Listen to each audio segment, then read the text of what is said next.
Hello, my book besties. Welcome back to another week of book club. I hope everyone had a fantastic week of reading. This week, I will be talking about A False Start by Elsie Silver, the last book in the Gold Rush Rant series. So before we get into it, I'm going to read you the back of the book. That night, they were two perfect strangers, the town's grumpy recluse and a gorgeous girl in the back of a bar. Until they weren't. Because Nadia Dalka isn't just some girl. She's the one girl Griffin Sinclair can't have. 14 years younger than him and completely off limits. After their forbidden kiss, Griffin's plan is to stay away, but the universe keeps pushing them together. It's like some sort of cosmic joke, to give him a taste of something so electric, so real, something that breathed life back into him. Because he can look, but he can't touch her again. But with her sinful curves, her light-hearted laughter, and her secret wild side, Griffin is addicted to every last bit of her. And when she turns those sultry eyes on him, the one so full of longing, so free of judgment, well, he's always considered himself a strong man, but for her, he's weak. To give in to their connection would be a betrayal. Griffin's life is beyond complicated, and Nadia has the world at her fingertips. Her brother is the only family she has left, and as sad as it sounds, he's also Griffin's only friend. But he kissed her again anyway. So that is the back of A False Start. If you don't want any spoilers, head to the end of the video where I give my ratings and rant about the book. If you do want spoilers or just want to hang out and hear me talk about it, we're gonna get into it. First things first, I'm trying to get better at this. There is an author's note about the content warning and stuff that goes on in this book.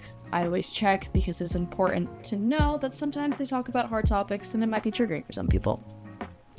But, okay, so you heard 14 years. This is an age gap story. This is about Stefan Dalka's little sister, the Stefan that we learned about in the third book of the series, and this is like a through the years book. We get both perspectives. It's like a few years apart from each other because the first scene that we get is when they first met as strangers, and then we go a few years into the future of, okay, this is happening. And he is like a recluse. He is like the town recluse. He used to be an alcoholic, but now he's not. And she is trying to figure out her way in life. She had a rough start that we get to see in the third book, and we get a little more now, and she's doing better, and she's trying to do things better for herself. I'm not a big fan of like through the years. I want everything to happen now. That's just me. But I was like, okay, this is interesting. Their story grew. There was a lot of growth for the both of them. He's a recluse. He's in his head. She's bubbly and fiery, and they just need each other. And when we get to the end of the book, it's just kind of growing together. So before we get to the end of the book, getting ahead of myself. They're growing together. They're keeping the secret. They're trying to not let, that desire win. Obviously it fails. Duh.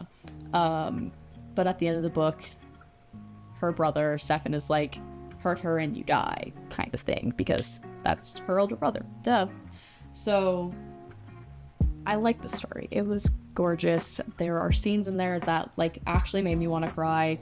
I didn't, but, I wanted to, because they were just so heartfelt and warming and sad, and I like the way that this is written. I like the story, how it's gone. I don't like the different years, but that's just a personal preference. That might be someone else's preference, but in the end, it's happy. There is a bookmark in here because it gives you more about things that have happened in the other books, and more, it's bonus. But they do get their happy ending, and he does develop, and I really like his development in the story of going from in his head and quiet to the man that he is and deserves to be. You get to find out about his past. I don't want to give out too much because he does have a past with Ruby Creek and being famous, kind of. Not. Hello, my book besties. It's Editing Alley. Yeah, my camera died mid-rant, and I'm pretty sure I didn't give a rating. I would give that book probably a 3.8, 3.9, maybe even a 4 out of 5 stars. And I'm so sorry about my camera dying mid-rant. I don't really remember what I was talking about. I know I'm editing it now, but I had other things to say, but obviously not that important because I can't remember them. Again, I'm sorry for my camera dying, and I cannot wait to see you guys next week at book club.